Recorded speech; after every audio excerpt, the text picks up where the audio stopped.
Hey, my name's Karsten Owensby. I'm 17 years old and I've been going to Nebo Crossing for about 7 or 8 years. My story starts out a lot like Crystal's, I think, in the sense that I grew up in church for so many years and I always knew who God was and who Jesus was and what the Bible was, but I never really fully understood it. And I got saved at a really young age, or I thought I got saved. It was the kind of thing where someone prayed a prayer for me, but I didn't say it in my heart.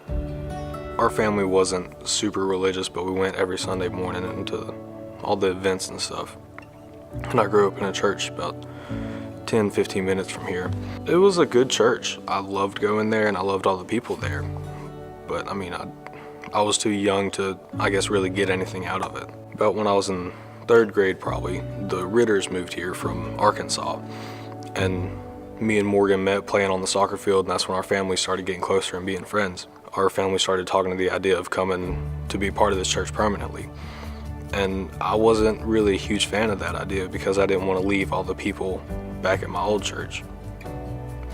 And I didn't want to be part of it. And then we eventually came here, and I was being stubborn. I didn't like it. I would sit out in the hall during the services. I wouldn't pay attention to anything. And I just didn't really like being at church anymore. I got into the Awana program that they had here. There was one night whenever they had everybody kind of stand up and bow their head and close their eyes. And they said, if you're not saved, raise your hand. And I raised my hand because I didn't really know what it was. I didn't think that I was saved. So they had one of the teachers pull me and a few other kids that raised their hand into a back room. And she just kind of said some stuff and then prayed a prayer. And I wasn't really paying attention. I wasn't thinking much about it. And it just kind of went on from that. I just assumed that because she prayed the prayer, then I was saved. But that wasn't the case. For the longest time, I used to be, I guess, scared of heaven in a way, like scared of dying. There was a sermon I was listening to, and the speaker said that if you really want to know where someone's heart is, put them on their deathbed, I guess, is the way I remember him saying it. If you're scared of dying, then you know that you're not ready to die, I guess. Like, you're not saved. But if you're not scared and you're ready to go to heaven, then you know that your heart's right with God. And that's one thing that should have told me that something was wrong for all those years, is that I was scared of dying. I didn't know what was going to happen to me.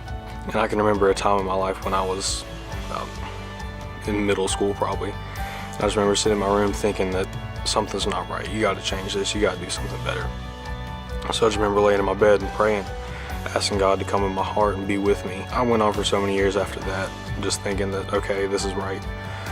But still, something kept telling me that this isn't right. You're still doing something wrong. And both of those times, I wasn't doing it in the right heart.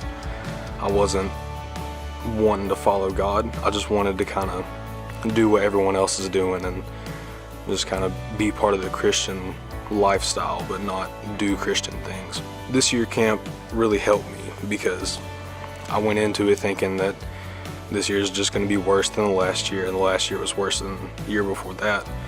But this year was amazing. And the only reason that I went into this year thinking that it'd be bad is because I didn't want to get anything out of it. And I didn't want to get anything out of the other years. That's why I never got anything, is because I didn't want anything. But this year really changed because the first night J.D. Meter was speaking, and he was talking about the 99 sheep and the lost one. And he was talking about how the shepherd went to find the sheep even though he still had 99 more. Jesus will always come find you wherever you are. No matter what you've done, no matter what you will do, Jesus will always be there for you. And that really spoke to me because I've been through some pretty rough places in my life with just things going on, things that I've been doing. And just hearing that, knowing that God is always there and that He'll always be there for me, no matter what's happening, no matter what I will do, really spoke to me and helped me. Crystal's story really helped me because it showed me that my heart wasn't in the right place whenever I prayed those prayers the last few times. And I went to Roger after the service and I just talked to him about it, and we sat in the war room, I think, and we just kind of sat there and talked for a little while. And then we prayed and I got saved. And I'm sure, like Crystal said, I'm not the only one. And I just want to say that this is an amazing church for you to be in. Some of the things that this church does you might not agree with, but it's to the will of God. Every person in this church is amazing, and I'm very thankful for everyone in here, and I'm thankful for the youth group that I have and the amazing people in it, because they've all been there for me in times that I've struggled.